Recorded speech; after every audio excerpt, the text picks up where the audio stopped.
Bien, buenas tardes queridos alumnos. Vamos a comenzar este encuentro sincrónico. eh, Vamos a destinarlo a poner la mirada en la figura de Cristo, que es el centro de esta antropología teológica. Hemos dividido la materia en cuatro módulos. La primera ha sido como una introducción, donde pensábamos juntos qué es la antropología teológica, pero después aparecen tres ideas fuertes que nos van a ayudar a entender eh, esta materia. La primera idea fuerte es el principio de toda antropología cristiana. El hombre ha sido creado a imagen y semejanza de Dios. El hombre es criatura, el hombre es un ser espiritual, ¿no? Constituido por una unidad de alma y cuerpo, ¿no? Algo que hoy las ciencias positivas muchas veces lo discuten, si realmente el hombre tiene alma o si el alma, ese principio espiritual, viene de la materia. Para nosotros, por la revelación, Dios nos ha revelado que ha hecho al hombre por amor, lo ha hecho bueno a su imagen, porque Él es un ser espiritual y el hombre a su imagen comparte esa unidad de alma y cuerpo. Eh, y por esto esta es una idea muy fuerte y en la antropología, que tenemos que también mantenerla a lo largo de toda la carrera, ¿no? Esta unidad, porque también le va a dar sentido a la venida de Cristo, el Mesías y el Salvador. Otra idea fuerte que vamos a trabajar y que en esta materia y también para el trabajo final es que vemos que este hombre, que si bien fue creado por Dios bueno, lo ha creado libre y por esto mismo lo ha creado eh, con ese don que es la libertad y la posibilidad de elegir entre lo bueno y lo malo. Y sabemos que el hombre muchas veces no hace un uso correcto de su libertad. Y por eso esa naturaleza que fue creada buena, libremente se transformó en herida o mala, o eh, una naturaleza que ha quedado marcada por el pecado. Y, y por eso una segunda idea muy fuerte también en nuestra antropología es que esta naturaleza creada por Dios ha quedado marcada. Por el pecado de Adán ingresó el mal en el mundo. El mal no tiene su origen en Dios, sino que el mal tiene su origen en la misma libertad del hombre. Y por eso qué importante también entender este designio de Dios. Y una tercera idea es la que cierra esta antropología, es que Dios, para sanar esta naturaleza caída, nos envía el Mesías y el Salvador. Tres ideas fuertes que están íntimamente relacionadas. Cristo viene a nosotros para devolvernos esa dignidad que hemos perdido por el mal uso de la libertad. Cristo viene a redimir a ese hombre caído, herido. Cristo viene a levantar a ese hombre y también a llevarlo a donde el mismo Dios lo había puesto desde el comienzo de la creación, ¿no? Y por eso con Cristo cerramos este círculo y entendemos cerramos el círculo de la antropología.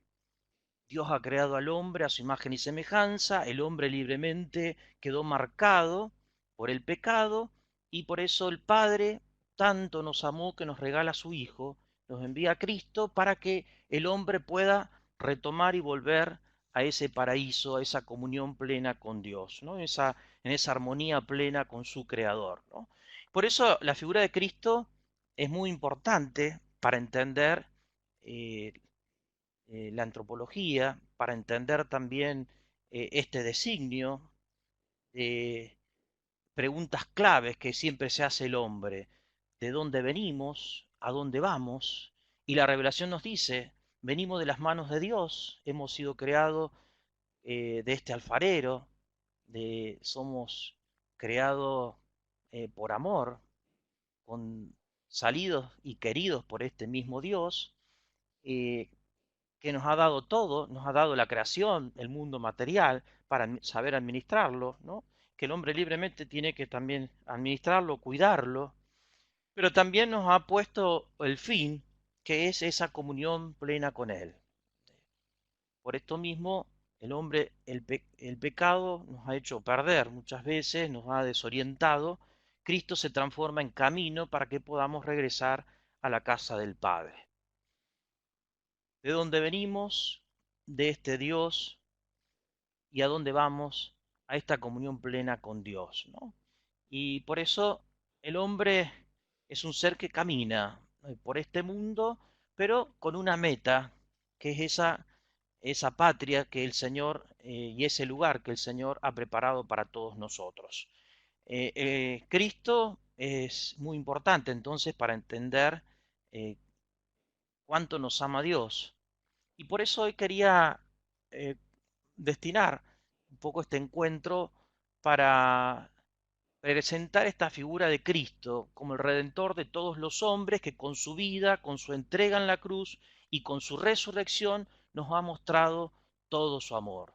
Tanto nos envió, tanto nos amó el Padre que nos envió a su Hijo Jesucristo para salvarnos, va a decir eh, Pablo, y también Cristo ha demostrado esa entrega, queriendo cumplir esa misión que le encomienda el Padre, y para perpetuar esta misión redentora, el mismo Jesucristo nos envía al Espíritu Santo, ¿no? Para que el hombre mantenga esa intimidad con Cristo, se mantenga allí por ese camino seguro hacia la casa del Padre. Presentarlo a Cristo como el centro de nuestra fe y de esta gran revelación de Dios que está contenida, como decíamos, en la Sagrada Escritura y en la tradición. Presentarlo como el redentor del hombre, el que ha venido a rescatar al hombre, que ha venido a redimir al hombre, que ha venido a levantarlo, que ha venido a divinizarlo, ¿no? Lo que vamos a ver en esto, en los módulos que quedan. Aquel que recapitula incluso toda la historia de la humanidad y que nos presenta un designio de amor. Dios que nos creó por amor, no nos abandonó, no nos dejó a la suerte, sino que al azar, sino que realmente nos asiste constantemente en la historia y nos regala a su Hijo Jesucristo como el camino, la guía segura, ¿no? Presentarlo a Cristo que vino a rescatar la imagen de ese hombre caído por el pecado. Él mismo se hace camino, verdad y vida para que todos nosotros podamos retornar a ese paraíso, a esa comunión definitiva con el Padre, con Él mismo y con el Espíritu Santo. La carta a los Efesios que escribe Pablo comienza presentándole, Pablo hacia el año 62 escribe esa carta, él estaba cautivo en Roma, a una de las comunidades que había fundado en el segundo y tercer viaje apostólico, una comunidad muy querida por Pablo, y les vuelve a recordar este designio, porque es muy importante que todos los hombres conozcan este gran designio del Padre. Eh, este Padre que nos ama, que ama a toda la humanidad y que nos ha bendecido en Jesucristo. Y lo dice así eh, en el capítulo 1 de la carta a los Efesios: bendito sea Dios, el Padre de nuestro Señor Jesucristo, que nos ha bendecido en Cristo con toda clase de bienes espirituales en el cielo, y nos ha elegido en Él antes de la creación del mundo, para que fuéramos santos e irreprochables en su presencia por el amor. Él nos predestinó a ser sus hijos adoptivos por medio de Jesucristo, conforme al beneplácito de su voluntad, para alabanza de la gloria de su gracia que nos dio en su Hijo muy querido. En Él hemos sido redimidos por su sangre y hemos recibido el perdón de los pecados, según la riqueza de su gracia que Dios derramó sobre nosotros, dándonos toda sabiduría y entendimiento. Él nos hizo conocer el misterio de su voluntad conforme al designio misericordioso que estableció de antemano en Cristo, para que se cumpliera en la plenitud de los tiempos, reunir todas las cosas, las del cielo y las de la tierra, bajo un solo jefe, que es Cristo, ¿no? Como esta carta y nos presenta este gran designio del Padre, que nos ha creado a su imagen y semejanza, que nos ha creado por amor, que nos ha elegido ¿no? Somos suyos.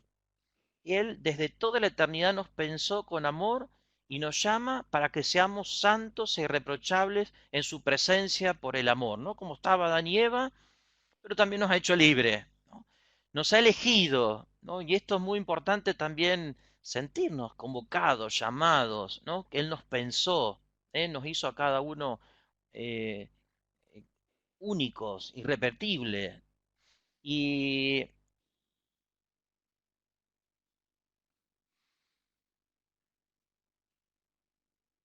y Él nos ama eternamente.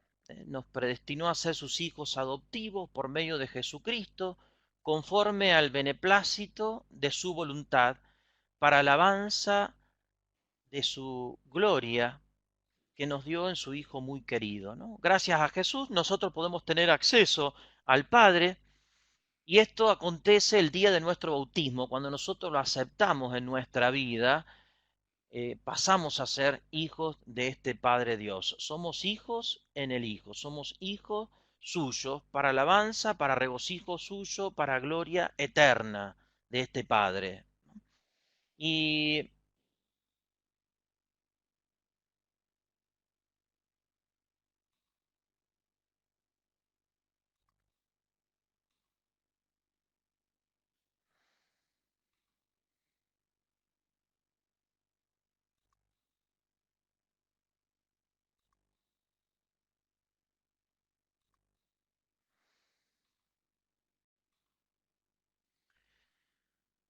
Cristo vino a nosotros para redimirnos del pecado por el poder de su cruz y su resurrección. El mismo Pablo dice, en él hemos sido redimidos por su sangre, ¿no? Cristo es ese siervo sufriente, como hablaban las profecías de Isaías, ¿no? Isaías 53, 55, que nos presenta esa figura del chivo expiatorio, ¿no? Del cual se le cargaban todos los pecados del pueblo, ¿no? Y después un chivo, una ofrenda se hacía al Padre y el otro enviado al desierto para que el pueblo quedara purificado de todos los males, de todo pecado, ¿no? Y Cristo viene a ser ese siervo sufriente que en la cruz carga con todos los pecados de la humanidad. Y por eso hemos recibido de él el perdón de nuestra falta, según la riqueza de su gracia que Dios derramó sobre nosotros, dándonos toda sabiduría y entendimiento. Cristo que es el Cordero de Dios, el que quita el pecado del mundo, el que con su muerte expiatoria nos purifica de todo mal, que con su resurrección nos introduce en la vida de Dios, ¿no? Por eso somos redimidos, redimidos por Él.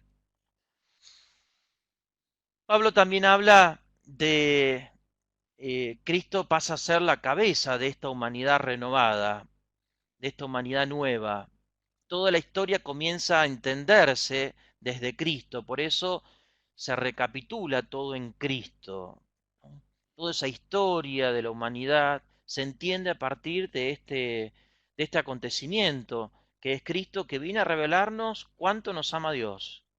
Por eso Cristo es la plenitud de la revelación, ¿no? Nos dio todo en Cristo, nos mostró todo en Cristo, nos mostró cuánto quiere al hombre, a su criatura y a dónde quiere llevarnos, ¿no? Y por eso Cristo es el puente, el gran mediador de esta revelación entre Dios y los hombres. Él nos hizo conocer el misterio de su voluntad conforme al designio misericordioso que estableció de antemano en Cristo, para que se cumpliera en la plenitud de los tiempos, reunir todas las cosas, las del cielo y las de la tierra, bajo un solo jefe, que es Cristo, ¿no? Hay un texto de la liturgia que se proclama el sábado de la vigilia pascual, ¿no? Feliz culpa que nos mereció tal redentor, ¿no? Como agradeciendo también la situación del hombre caído, porque gracias a eso podemos experimentar y conocer el amor de Dios, ¿no? El amor de Dios que está manifestado en ese Cristo muerto, entregado, pero resucitado y vivo para nosotros. Pero todo esto, eh, esta parte de la teología y esta parte del misterio pascual, tiene que llevarnos a preguntarnos a todos nosotros, eh, si Cristo realmente tiene una palabra, tiene un mensaje para el hombre de hoy. Ese hombre que está en la búsqueda también de y que quiere respuestas a sus interrogantes, la búsqueda de sentido, ese hombre que está marcado también por el peso de sus culpas, por el peso también de sus faltas, de las injusticias sociales, ¿no? De estructuras de pecado que se han instalado también en nuestra sociedad, ese hombre marcado por la enfermedad, ese hombre marcado también por el peligro, por el mal que le viene de afuera, ¿no? Pensemos también en una sociedad marcada hoy por la inseguridad, ¿no? Y por eso podemos preguntarnos, ¿Cristo es válido para el hombre de hoy? ¿Cristo tiene un mensaje para el hombre de hoy, para nuestros jóvenes? También con la problemática de la droga que empieza a marcar nuestra sociedad. Cristo tiene un mensaje para los jóvenes que están llenando su corazón con expectativas, pero que también una sociedad que no llega a colmar esas expectativas, ¿no? Con sueños y que muchas veces no lo encuentran realmente viable en esta sociedad que le estamos presentando los adultos. Cristo tiene una palabra, Cristo tiene un mensaje para darles, Cristo puede ser válido, Cristo resucitado tiene un mensaje para darnos y que Él está vivo, que Él ha vencido la muerte. Cristo tiene las llaves, dice, de la vida y de la muerte, ¿no? Él ha triunfado con su resurrección y confirma también que Él es Dios, como lo venía anunciando. Confirma también que no es nada más que un profeta como tantos que hacían milagros en Israel, sino que es lo que se estaba anunciando, la venida de ese Salvador, ¿no? Que venía a liberar al pueblo de toda esclavitud para que todos los que crean en Él también tengan esa salvación, es decir, encuentren esa vida de Dios, encuentren el alivio a sus penas, el consuelo, encuentren la salud. ¿Es creíble Cristo? ¿Su mensaje sigue siendo actual? Pablo nos decía, en él hemos sido constituidos herederos y destinados de antemano, según el previo designio del que realiza todas las cosas conforme a su voluntad, a ser aquellos que han puesto su esperanza en Cristo para alabanza de su gloria. Y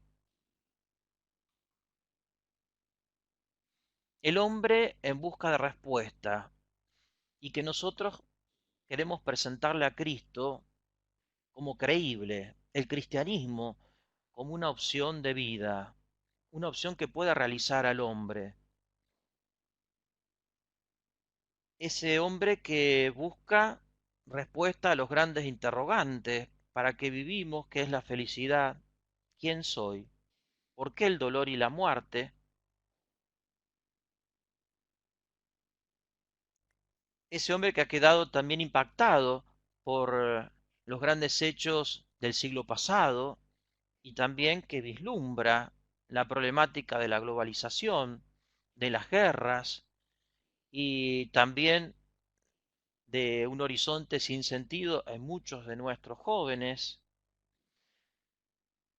Y por eso podemos preguntarnos, ¿Cristo tiene algo para decirle al hombre actual? ¿Cuáles son los indicios para pensar que el cristianismo es creíble? Y podríamos elaborar así sencillamente algunos argumentos de razón, ¿no? Podríamos pensar 2000 años de cristianismo, cuánto, cuánto influyó Jesucristo en la historia de tanta gente. Es decir, eh, ninguna otra persona ha pesado más en la vida de tanta gente como el acontecimiento Cristo, ¿no? Que vivió la historia, pero cómo ha marcado. Todo el mundo tiene conocimiento de Jesucristo. Y sin embargo, ¿cómo puede ser un personaje tan famoso si él vivió y murió dentro del contexto del pueblo de Israel. Si él no fue un guerrero, ni, ni guió un imperio poderoso, sino que fue como él dice, es un rey, mi reino no es de este mundo, es un reino de paz el que él instaló aquí en este mundo, de justicia, de amor, el reino de los cielos. Él mismo se proclamó el Mesías, yo soy, ¿no? El Dios vivo que ha venido a nosotros, ¿no? ¿Cómo puede ser su figura tan actual cuando él muere ajusticiado, muere como un malhechor en la cruz, ¿no? Y todo esto lo pensamos teniendo en cuenta que algo tuvo que ocurrir, que cambió la historia, que cambió la historia de esa iglesia primitiva, que cambió la historia de esos apóstoles, que lo llevó a anunciar sin tener miedo lo que podía pasarle ante el anuncio, ante el mundo pagano, ante el pueblo judío. Habían matado al maestro y sin embargo ellos no tenían miedo de salir a anunciar el Evangelio, ¿no? Algo ocurrió y ese algo es que Cristo resucitó. Se apareció a los apóstoles durante 40 días para confirmar que Él estaba vivo, ¿no? Que había vencido la muerte. A las mujeres, 7 veces se le apareció a los apóstoles, ¿no? Con una realidad nueva. Cristo resucita la carne y también está resucitando nuestra naturaleza, esa carne que asumió cuando vino a este mundo, el momento de la concepción en el seno de María Santísima, ¿no? Y lo que ocurrió es que Él resucitó y está vivo, y este misterio de la resurrección y de la victoria de Cristo nos hace pensar que tenemos un Dios que sigue con nosotros, sigue presente con nosotros. Y este es el gran signo de credibilidad que nos puede ayudar a presentar a Cristo como válido al hombre de hoy. Cristo está con nosotros, se cumple su palabra, ¿no? No nos abandonó, Él sigue con nosotros, está vivo con nosotros, ¿no? Pueden ser signos de credibilidad los milagros, las enseñanzas que nos dejó, los testimonios de conversión, que él realizó exorcismo, liberó de males a muchos que estaban endemoniados, su santidad, ¿no? Su mensaje de paz y de amor que cautiva los corazones, ¿no? Pero sin embargo, el gran signo de credibilidad es la resurrección, que Él está vivo, que está junto a nosotros hoy.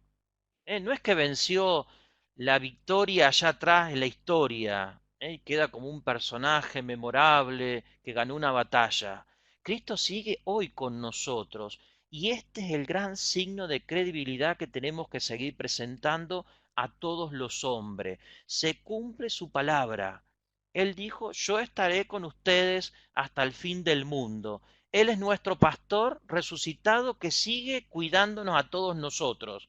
Y esto es lo que tenemos que enseñarle a la gente. Nosotros no adoramos ni veneramos un Dios del pasado, un Dios que quedó en la historia, un Dios bueno que hizo milagro en la historia, sino un Dios vivo que está con nosotros para seguir haciendo historia, para seguir caminando con nosotros, para seguir haciendo milagros eh, en nosotros, ¿no? Que nos sigue cuidando hoy. Y por eso este es el gran signo de credibilidad. Cristo, por eso mismo, tiene gran actualidad. ¿Eh? Y por eso puede darle respuesta a los hombres de hoy. A los jóvenes que están desorientados, Cristo le puede decir, yo soy el camino, la verdad y la vida. ¿Eh? Hay que entregarle el corazón a Cristo. A quienes perdieron seres queridos, Cristo les vuelve a decir, yo he vencido la muerte y en la casa de mi Padre muchas habitaciones voy a prepararles un lugar. Jesús nos preparó un lugar para todos, nos espera a todos.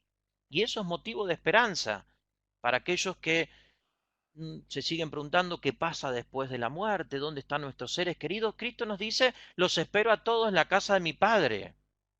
Y se llevó también nuestra humanidad y también nuestro cuerpo va a resucitar.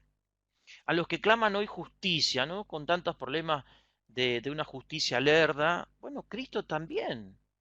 nos dice, ánimo, no los dejaré huérfanos, les voy a dar el verdadero abogado, el Espíritu Santo, el Paráclito, para poner confianza en Él. A los que están desahuciados, a los que están tristes, Jesús nos dice, crean en mí, porque yo he venido a traerles vida y vida en abundancia, ¿no? Y por eso este creo que es el gran mensaje que tenemos que seguir compartiendo con las personas que están cerca, mensaje que tenemos que compartir con nuestros adultos mayores, ¿no? Cristo le puede dar esperanza, Cristo le puede dar fuerza, Cristo le puede dar aliento, este Cristo vivo que está junto a ellos, ¿no? En esa humanidad que se va perdiendo, en esa humanidad que se va distorsionando, en esa humanidad que se va carcomiendo, Cristo puede ser esa fuerza interior que les ayuda a encontrar sentido a muchas cosas, esos dolorcitos, esos achaques de la vida, pero también esas satisfacciones de haber vivido tantos años, la sabiduría acumulada de los años, los recuerdos, la memoria, ¿no? Como son nuestros adultos mayores, ¿no? Y cuánto entonces podemos alentarlo y seguir presentándole a Jesucristo como un compañero en esa etapa de la vida. Eh, pero la última pregunta que nos podríamos hacer, ¿dónde lo encontramos hoy a Cristo? ¿No? Este Cristo hoy sí está en nuestra iglesia, sí está en todos los bautizados, sí está en los sacramentos, de modo especial eh, el catolicismo profesa la fe en una presencia real, especialmente en la Eucaristía, pero sobre todo este Cristo vivo está en las personas santas, ¿no?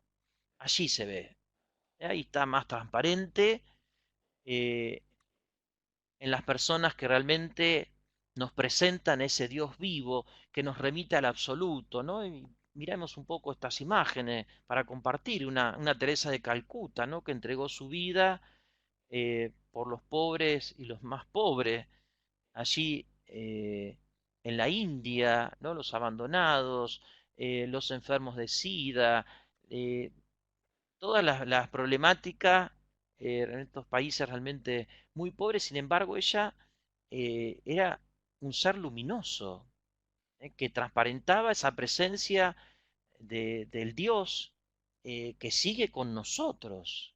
Es decir, por eso en ellos encontramos a este Dios vivo, ¿no? Pensemos también, bueno, en Francisco, ¿no? Con sus gestos, que realmente sigue cautivando muchos corazones, pero pensemos también en nuestros colegas de trabajo, allí en el sanatorio, en la clínica, que también con humor alientan a muchos chicos, especialmente con problemáticas oncológicas. Pensemos en las enfermeras que dan también su vida para darle dignidad a los niños que muchas veces mueren por enfermedades, por no tener medicamentos en países muy pobres como África. Pensemos, bueno, también aquí cuánto se hace en nuestras escuelas, esos docentes con gran vocación, ¿no? Que están dispuestos a entregarse constantemente por el bien de otro. Cómo también nos ayudan a descubrir que no estamos solos y que Cristo está con nosotros para ayudarnos, para alcanzar ese camino de realización. Bueno, por eso terminamos con cerrando el círculo. Este Dios que nos creó a su imagen y semejanza nos regaló lo mejor que tuvo, que es su Hijo. Nos regaló a Cristo para que encontremos sentido a todo, incluso a este misterio del sufrimiento, del dolor y de la muerte, que muchas veces nos hace pensar las realidades, pero también el misterio de la felicidad plena, ¿no? Que nos llena de esperanza el corazón, el reencuentro con otros seres queridos, el reencuentro con nuestro Padre Dios, el reencuentro y la plenitud en ese lugar donde Dios ha preparado para nosotros, donde no habrá ni luto, ni lágrimas, ni dolor, ¿no? Sino que la alegría sin fin, que es la vida eterna. Hacia allá vamos y así cerramos nuestra antropología. Bueno, este ha sido el encuentro de hoy y, y ahora quería destinarle unos minutos para lo que tiene que ser nuestro trabajo final, ¿no? Con estas tres ideas fuertes: el hombre creado a su imagen y semejanza, el hombre herido por el pecado, Cristo que viene a redimir al hombre y que se cierra, ¿no? Así este círculo.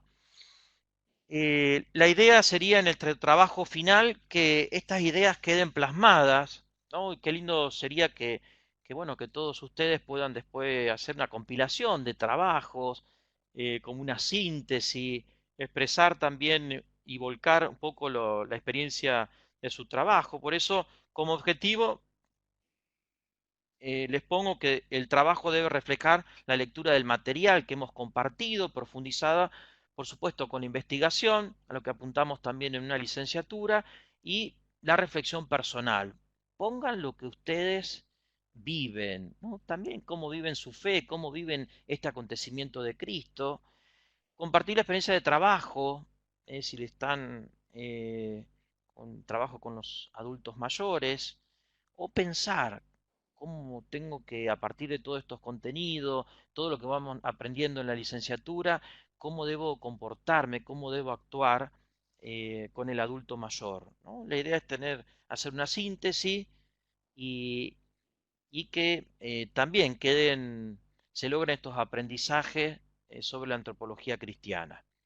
En el trabajo eh, les pido que citen como corresponde en todo trabajo integrador, eh, los autores, es decir, porque hoy hay que evitar esto de copiar, pegar, sacar de Google alguna idea y copiar, ¿no? Tratemos de, si tomamos la autoridad, algún, alguno de las bibliografías que hemos compartido, tratemos de, bueno, de mencionarlo, ¿no? Los documentos, como corresponde, que eso le da también una solidez al trabajo, pero anímense también a elaborar ustedes, ¿no? El esquema de trabajo que también puede variar, pero un poco les puse un esquema como para tener una idea general, que después por esto mismo los trabajos los vamos a compartir, el contexto social de nuestros adultos mayores, los derechos vulnerados hoy, lo que percibimos, es decir, a modo como un diagnóstico personal, una mirada propia, la visión de la antropología cristiana, qué es lo que puede ofrecer la antropología cristiana, esta visión, como decíamos, de cíclica, y las propuestas de acción o estrategias de mejora, que ahí sí estarían un poco nuestros aprendizajes con la apreciación y las conclusiones que podamos hacer. Como fecha de presentación tenemos hasta el 2 de noviembre, eh, que vamos a ir después los pueden ir presentando, así los vamos visando, corrigiendo y anímense a escribir, ¿eh? Anímense a escribir, anímense también a poner sus ideas y anímense también a que salga todo esto con convencimiento, que son las raíces cristianas que están en nuestra cultura y que cuánto bien pueden hacerle a nuestros hermanos, a nuestros adultos mayores. Muy bien, cerramos nuestra conferencia. Espero los trabajos de todos ustedes y espero que sigamos la cursada.